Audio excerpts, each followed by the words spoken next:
Alright, you are hanging out with your INTP, and normally they are pretty neutral. Maybe they're cracking a few jokes, generally they're chill, maybe you can tell they're feeling a little good or maybe they're feeling a little bad. Then, out of nowhere, they become super affectionate. Way more affectionate than you ever would have expected from them.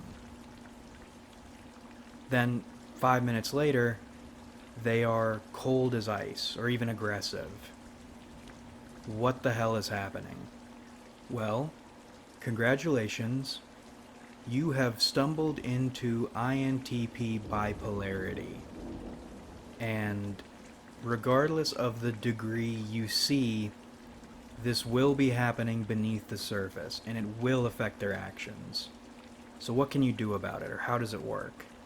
To understand those shifts, we will begin with what the INTP is doing. When you are in an INTP's life, they are constructing the idea of you. The physical you, the real you, is just this thing they interact with sometimes. The real you will shape the conceptual you, but the conceptual you, the one they've constructed, will be way more important. The conceptual you is the one they will spend way more of their time with. That conceptual you is made up of a few components. First, what it is, or which experiences construct what it is. Think of it as a working case file. Then, it is what they expect from you or what they want from you.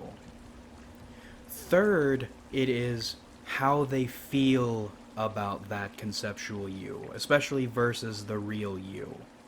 When the INTP meets you the first time, they will begin the case file construction. If they think they're never going to meet you again, maybe this won't happen, but usually they maintain files on everyone. Think of them as sponges, soaking up whatever you're putting out somewhat objectively. It won't be objective in the sense whatever you're putting out will filter through a lens of everything they've already seen, what they know, what they think they know, but it will get over that hill pretty quickly. Because if you or what you are putting out doesn't fit exactly the things they've already seen, they won't attach you to those things. Then, after they have built up a sizable case file, they've met you a couple times, they've gotten to know you a little bit, comes the what they think they can expect from you or what they want from you phase. In the former, if the INTP has observed you acting this sort of way for this long, they can reasonably expect you to continue acting that way. In the latter, the INTP has observed you acting this way for this amount of time, and now they want you to keep acting that way. Or the way they think you're acting, or what they think it means. Then comes how they feel about it, or how they feel about the conceptual you. That's where the bipolarity comes in. Firstly, INTPs spend way more time thinking about people than you would think. We spend so much time in our heads constructing versions of people. When we like you, or at least when you are not acting in an annoying way, we will think you up, play you up in our heads. Play up this conceptual great version, and we'll go in a million different directions about how great you are, how wonderful you are. It's so great that this person does this. If they do this, then that means they must do this, or I've observed them to do this, so I can reasonably expect them to do this, or be this way, or think these sorts of things. They're just wonderful. They're the greatest people on earth. And if we don't like you, we will spend an embarrassing amount of time dissecting all the little aspects of you we don't like, why we don't like those aspects, why you're the worst person alive. It's embarrassing. That's why we don't talk so much. Especially considering I think most INTPs are aware of the way they do this, and they flip-flop back and forth between the two. And we do flip-flop back and forth between the two. We will play you up in our heads so much, you will be the coolest, nicest person alive. And then you'll look at us wrong, and suddenly you are evil. And that works in the inverse too. There will be people we hate. Maybe we hate you. We can't stand being around you. You're the worst person alive. Then you do one little nice thing for us, and suddenly you're the greatest person alive. I didn't think this person was that nice. How could I have been that stupid to have thought of this person so negatively? And that all happens because of the conceptual you. Or rather, the contradiction or a contradiction between the conceptual you and the real you. But always a contradiction. So if we think highly of you, we have imagined you to be perfect, or not perfect, but great. The moment you do one thing against that image, we will heel turn and hate you for a while. If you're an evil person, there's no possible way this person has any amount of good in them. You do one thing contradicting what we think of you, suddenly you're great, at least for a little while. The case file is important to remember because that's what wins out in the end. If the case file is more positive, that moment of anger will go away because what we have is enough to continue constructing the ideal good you. That moment of love for the hated person will pass because what we have outweighs that one moment of good. We'll go back to hating them. Now, those moments will be added to the case file, but whether we lean more toward thinking you up or thinking you down comes down to what we have, or how we perceive what we have of you, the real you. How do we think this person will act? How do we expect them to act? How do we want them to act?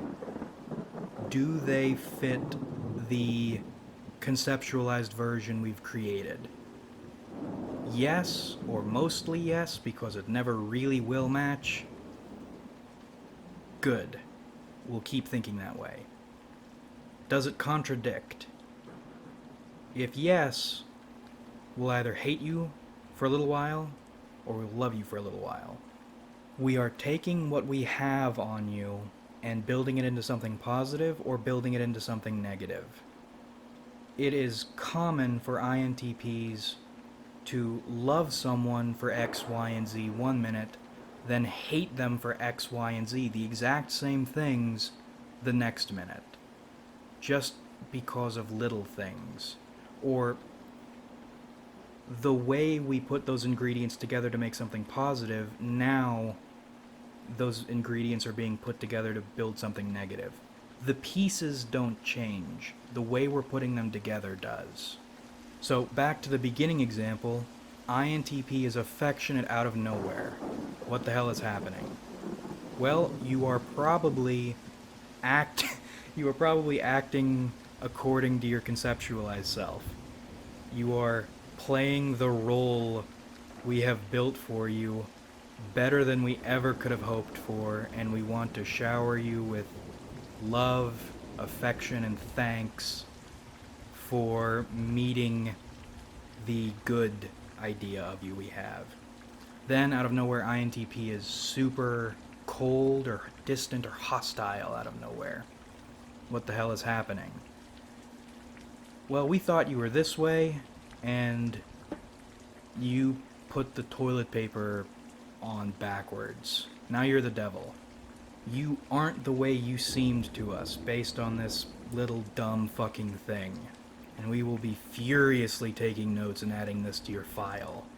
The conceptual you is so much more intense than the real you on every level. So when the conceptual you feels good, we do not like anything messing with that. Not even the real you. Now, this video is meant for anyone but INTPs, but you're an INTP, because of course you are. You're watching this, you're thinking, I mean, I see a little bit of myself in that, but I don't do that. I don't do that because I'm so much better than that. But you aren't. Your instinct is to do that, and if you don't catch yourself, that's what you do. Analyzing yourself into the dirt or into the sun. And you try not to do these things because you're so much smarter than that. But you let yourself do it anyways sometimes, because it feels good, because it's validating, because it feels so good to put all the puzzle pieces together in exactly the way you think they need to be put together. Even though your petty moment-to-moment feelings determine what that puzzle looks like in the end. Even though you will tear that puzzle up and rebuild it, maybe 5 minutes from now. All it'll take is one little thing, for the positive or for the negative, and your stupid ass will be reconstructing the idea of a person who isn't even around you right now. So, person dealing with the INTP, what can you do about this to sway the odds in your favor? First, be aware it's happening. If an INTP is super nice to you, super affectionate, know that can change in an instant. If the INTP is being negative and hostile toward you, know that can change in an instant. What matters most is the way you make us feel most of the time. So, if you know we like you deep down, and we're hostile out of nowhere, don't worry, it will be intense, but it will pass. If you think we don't like you, and we don't like you, we really don't like you, and out of nowhere we're being kind, don't expect that to last. Unless you are changing the way either you act or reframing the way we think you act. With INTPs, almost everything is context.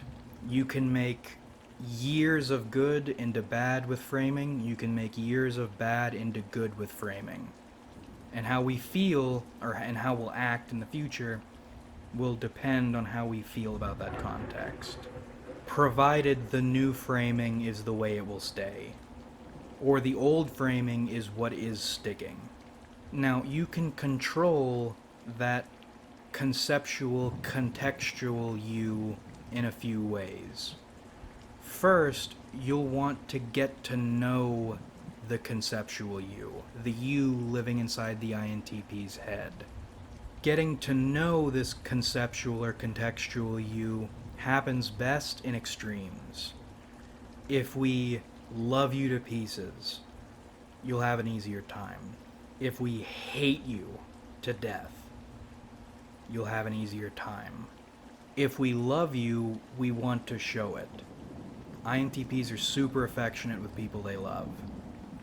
We want you to know all the reasons why we love you, which means we will probably introduce you to that conceptual you based on the things we say, or the actions you take we respond to particularly positively.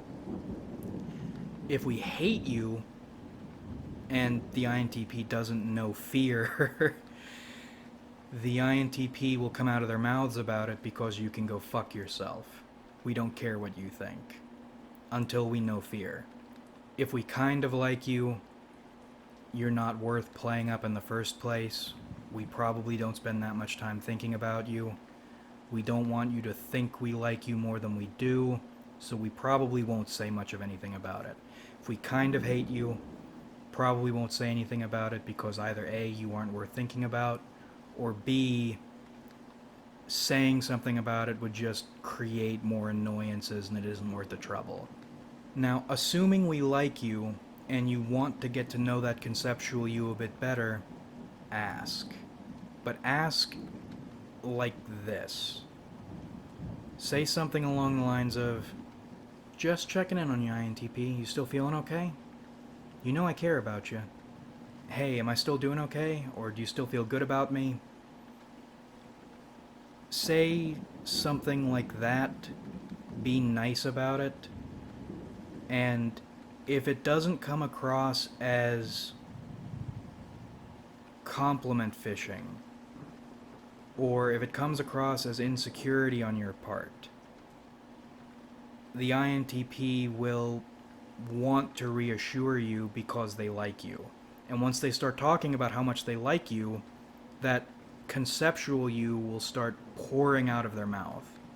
Now, no matter what they say, if it's good, but maybe not in a way you want, or if it's something minorly critical, and minor criticisms are things INTPs tend to keep quiet. Don't attack immediately, because I know you're going to want to attack. Don't do it immediately, or you will never, ever hear the INTP praise you via that conceptual you ever again. You are looking for the things that make the INTP like you. And provided they really do like you, the conceptual you, the positive one, the things that make them like you, are probably pretty close to the real you.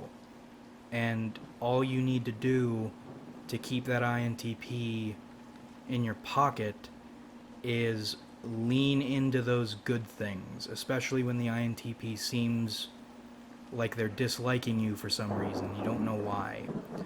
Or they're having a hard time and it's beginning to affect them. Maybe it's beginning to affect you. Knowing what makes them like you, then doing that will make that bipolarity swing in your favor. And you might be thinking, do what the person likes about me. No shit. You should do that with everyone. But it's important to remember how intense the conceptual you will be for the INTP. The littlest things can put them in a good mood. Knowing those good things lets you alter their mood when you need to. And on the flip side, if you can figure out the things that really makes the INTP dislike you, swings that conceptual you for the negative. And when it goes negative, it will go really negative for a short while. Avoid those things if you want to. Or if you're feeling angry, push their buttons. I swear to God, the little things are what piss INTPs off most. Big things we can shrug off. It's the little things that infuriate us. And the last thing you can do to control the INTP's conceptualized you is to control the INTP's conceptualized you. But you can only do that overtly or heavy-handedly for the negative. If you try to force the INTP to think positively of you, like by playing yourself up, things like that, the INTP will hate you. Look down on you, think you're fake, will immediately start looking for all the negatives about you.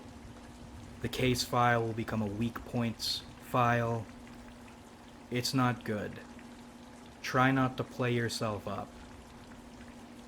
Now, if you want to control for the negative, consciously control for the negative, whatever that reason, you sense the INTP is thinking higher of you than you are, and you think it's becoming a problem or could be a problem, tell them to fuck off. Tell them, hey, you seem to be thinking this about me. That is not the case. I am this. Lower your expectations, get real. Be mean about it, be negative. And what will happen is the INTP will take it negatively, because of course they will.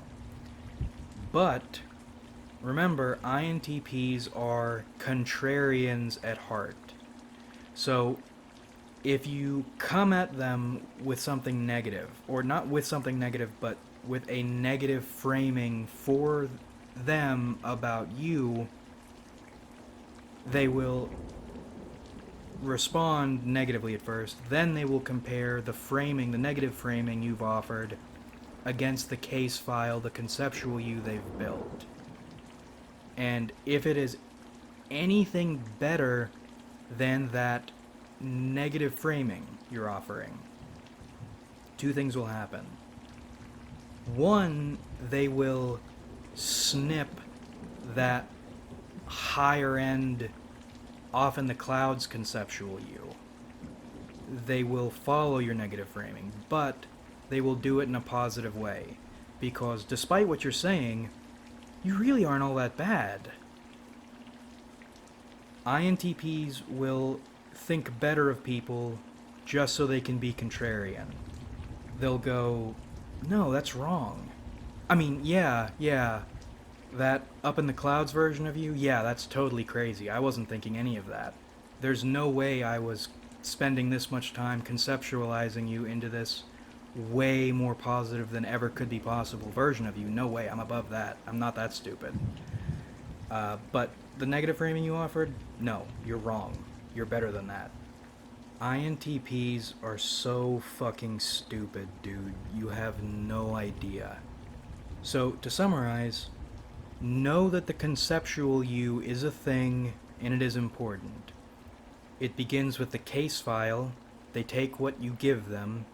Then comes the framing, putting the pieces together, the expectation, the desire, whatever it is. Then comes how we feel about it. Know that's happening. Know it's intense, and it will go back and forth, but whatever we have the most of, and whatever you did 5 seconds ago, is what we will focus on. Case file, the large one, for the big overall sentiment. What you did 5 seconds ago for how we're feeling, or will be feeling in 5 seconds. Learn what that conceptual you is, what makes it tick, what the INTP likes, what the INTP really dislikes. Then play into either according to the INTP's mood or according to what you want the INTP's mood to be. The better the reality fits the concept, the better we feel. If you end up asking for the concept for the positive or the negative, do not attack at all, even barely, during that time, otherwise we will associate that attack with the conceptualizing process, and then we'll never tell you again. Unless that's what you want. You want to control us, you want to put a stop on us, while creating a positive spin because we are stupid contrarians, make it negative. And that is what INTP bipolarity is. How it works, how you can influence it. If that all sounds like too much, feel free to ignore all of it. Most people do anyway. One more won't hurt. Actually, it'll hurt a lot, but we will keep it inside and attack ourselves instead. But that about rippity wraps this one up. I hope you enjoyed watching, because I certainly enjoyed making it. Yeah. Like if you enjoyed, because it helps me out a lot. Subscribe if you haven't, because we do this shit sometimes. And comment your thoughts, because I love hearing from you.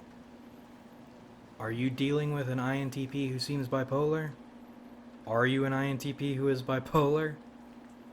How do you manage your conceptualizing people process? I've gotten better about not letting myself do it, but it still happens. But thanks again for watching, everybody. Really, we have a lot of fun on this channel. So much fun, in fact. Storm's gone. Streets are filled with people. They're all having fun. So much fun, you could have it on this channel. But that's how much fun we have on this channel, and I look forward to doing this with you guys again in the future.